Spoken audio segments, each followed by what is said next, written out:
Assalamualaikum warahmatullahi wabarakatuh. Kembali lagi kita bersama membahas emiten-emiten yang ada di Bursa Efek Indonesia dan yang telah melaporkan laporan tahunan 2023. Analisa ini kita dasarkan kepada analisa fundamental khususnya value investing karena kita mengukur kondisi perusahaan berdasarkan laporan keuangannya ya. Jadi fokus kita kepada kondisi kesehatan perusahaan, bukan kepada pergerakan harga yang sedang terjadi. Kemudian saya juga ingin menjelaskan bahwa analisa ini adalah analisa bahan pemikiran tambahan kepada investor, bukan sebagai perintah untuk melakukan aksi, karena setiap investor itu punya pemikiran, cara, dan sistem yang berbeda-beda. Oleh karena itu silakan lakukan analisa sendiri dan jadikan apa yang saya sampaikan ini hanyalah sebuah bahan pemikiran Anda.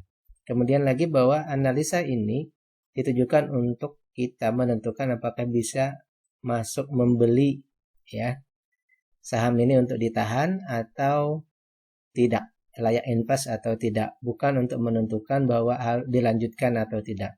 Karena untuk dilanjutkan atau tidak itu sekali lagi dengan melihat perkembangan dividen. Kalau masih dividen itu masih dalam batas yang bisa kita tentukan berdasarkan angka yang kita beli, kemudian dividennya masih di atas dari yang kita tetapkan, maka silakan di hold saja ya. Kemudian lagi ada kabar terbaru ya, kabar terbaru kita coba cek dulu masalah full option ya, full option saham. Ini ada kabar terbaru tentang keputusan bursa, yaitu Bursa Efek Indonesia mengimplementasikan untuk papan pemantauan khusus itu terjadi full call option. Maksudnya adalah kalau dulu batas minimum sebuah saham itu adalah 50 atau gocap. Jadi setelah itu maka harga akan tertahan, tidak akan bisa bergerak lagi, kecuali harganya bisa naik lagi, baru bisa kita lakukan jual beli lagi. Kalau tidak maka harganya tetap bertahan. Nah sekarang ada yang namanya papan pemantauan khusus.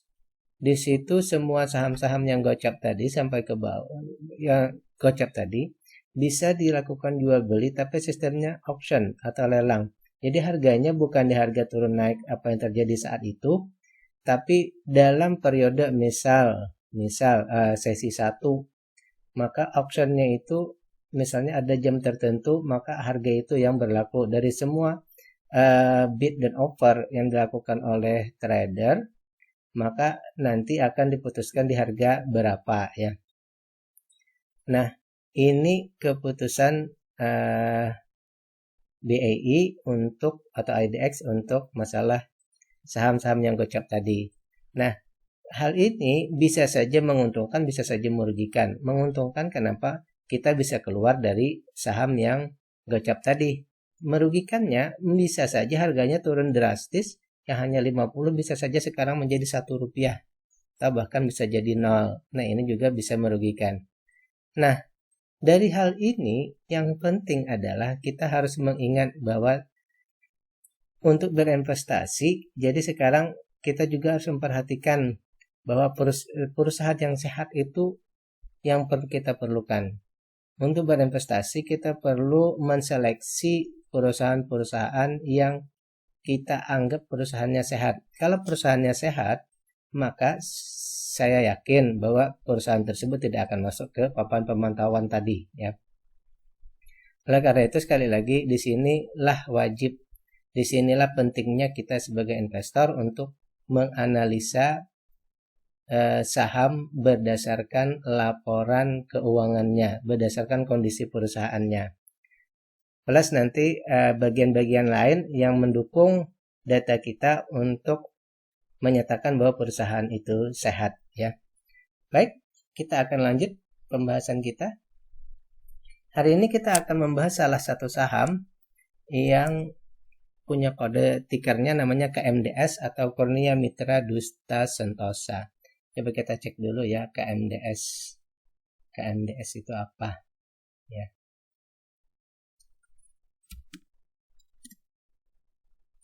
KMDS PT Kurnia Mitra Duta Santosa Tbk. Harga sekarang 446 ya, 446. Didirikan tahun 2000, jumlah karyawannya 92 orang. Organisasi induknya PT Miki Oji San Indo Mitra. Oke, sini belum ada penjelasan, kita cek dulu ke bawah. Kurnia Mitra Duta Santosa bergerak di bidang apa? Kurnia Mitra Duta Santosa adalah sebuah perusahaan bergerak dalam bidang industri makanan dan minuman, food and beverage. Berdiri tahun 2000, kini berlokasi di Komplek Tekno 8, Alam Sutera, Tangerang. Oke.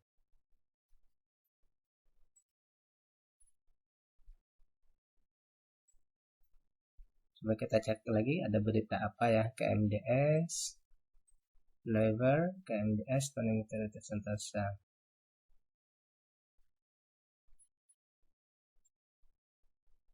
Tidak ada berita ya. Coba kita cek ke atas saja beritanya. Berita.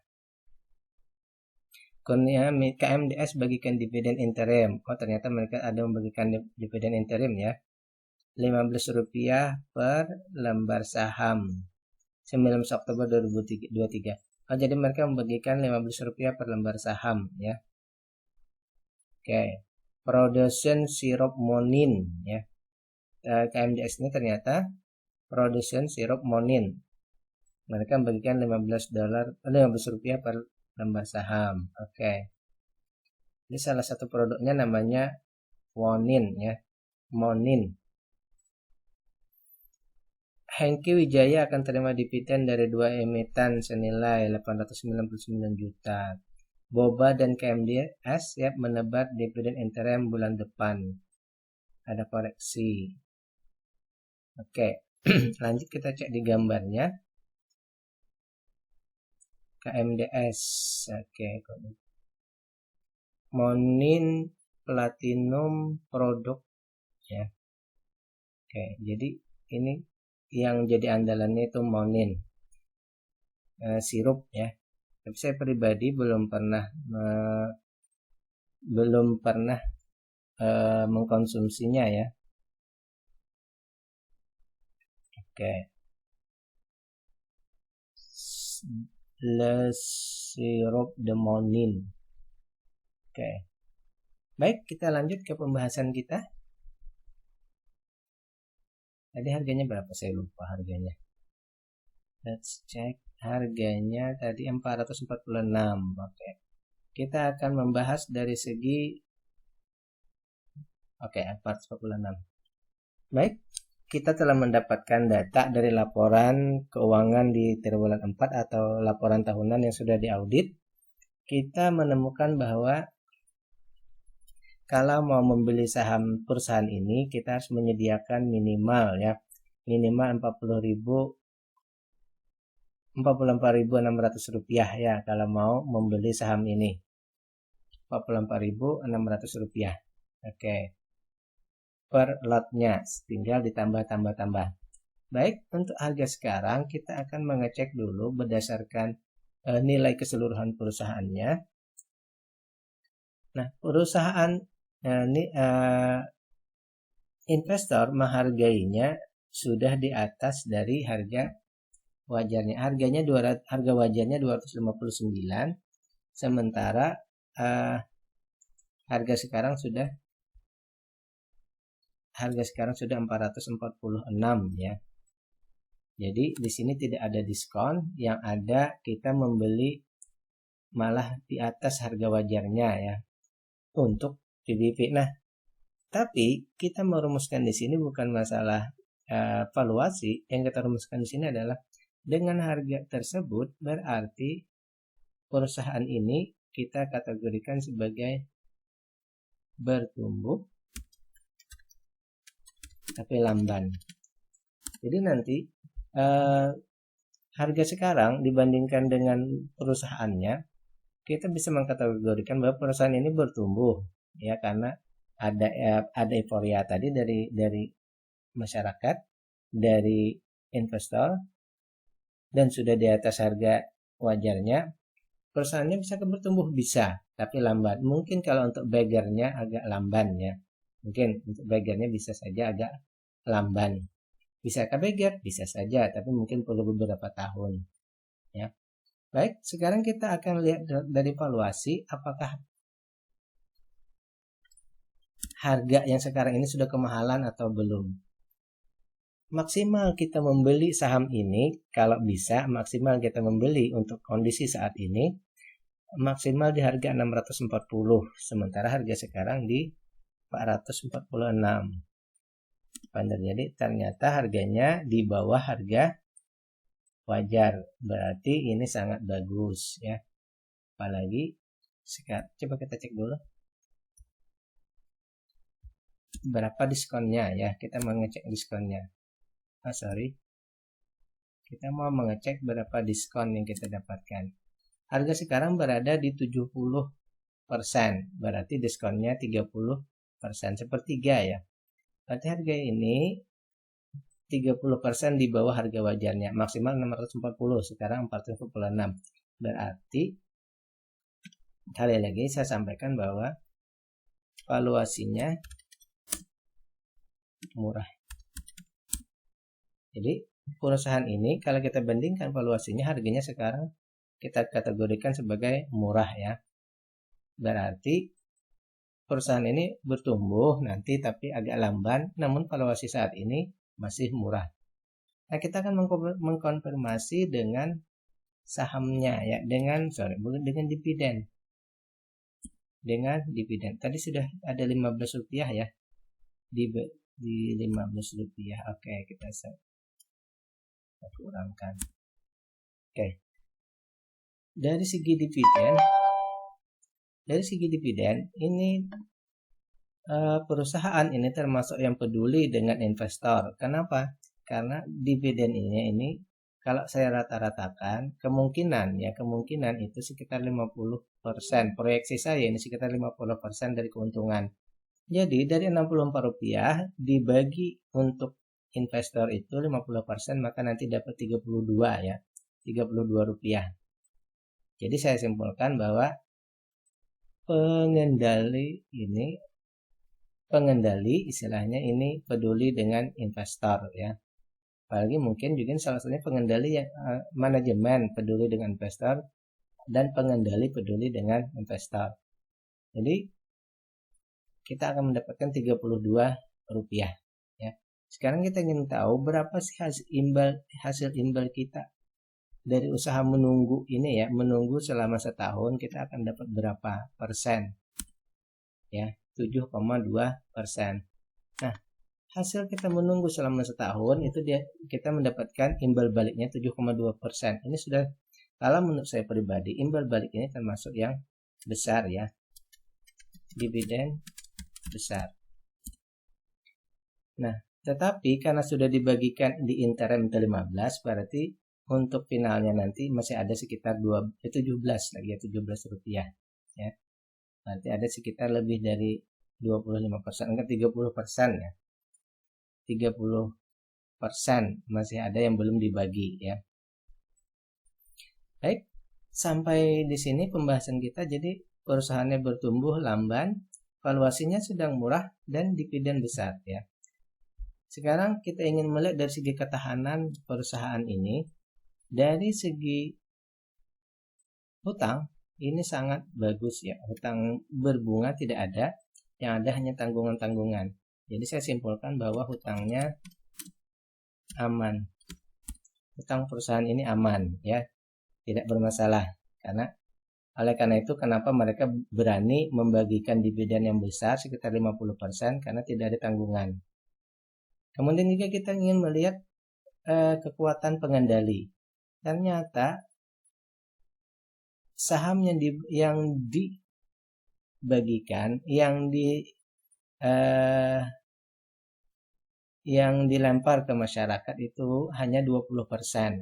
Berarti kumpulan sisanya 80% itu ya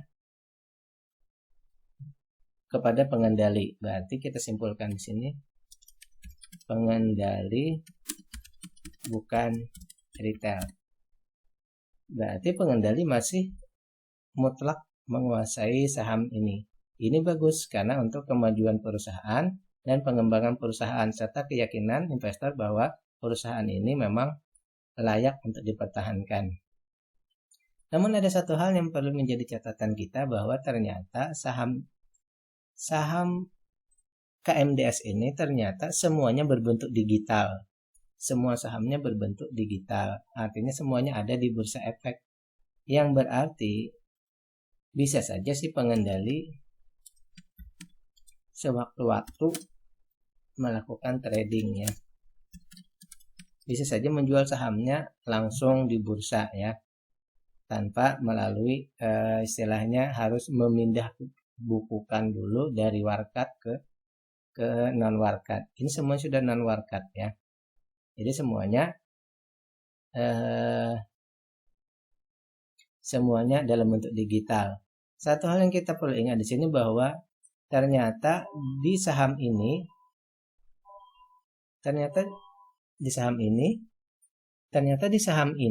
ada sekitar 6% ya.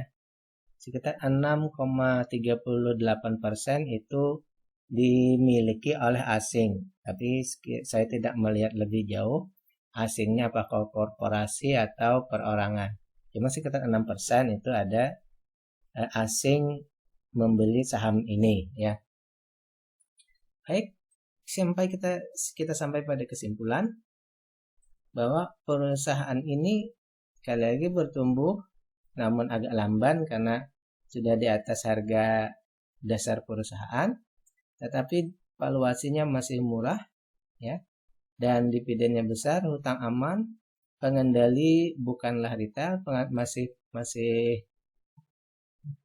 pengendali masih pengendali utama, namun sahamnya semuanya berbentuk digital ya. Ada 6%, sekitar 6% itu dibeli oleh asing. Saya berkesimpulan bahwa untuk perusahaan ini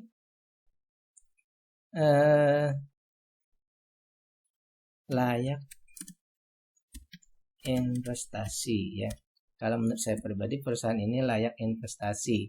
Kenapa? Karena dari segi dividen, proyeksi dividennya besar, kemudian valuasinya murah, walaupun pertumbuhan nanti perkembangan capital gainnya mungkin agak lamban. Tapi kalau ada boosternya bisa saja dia jangan cepat ya. Namun kita juga tetap perlu melihat pergerakan pengendali ya.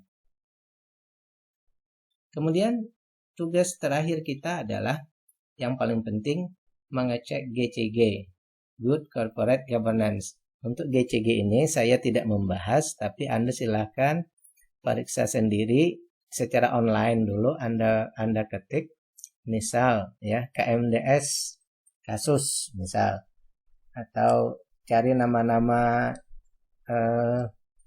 direksi ataupun komisarisnya, kemudian ketik kasus. Kalau mereka tidak ada masalah, tidak ada kasus hukum, atau hal-hal yang agak mencurigakan, maka analisa kita dikuatkan oleh hasil tadi. Tapi kalau memang ada yang berkasus hukum, apalagi berat ya, nah maka mungkin GCG itu yang lebih kita utamakan, sehingga valuasi yang kita dapat kita kesampingkan. Sebaiknya kita menghindari perusahaan yang direksi ataupun komisaris atau perusahaannya yang berkasus tadi ya. Demikian yang bisa saya sampaikan. Billahi taufiq wal hidayah. Assalamualaikum warahmatullahi wabarakatuh.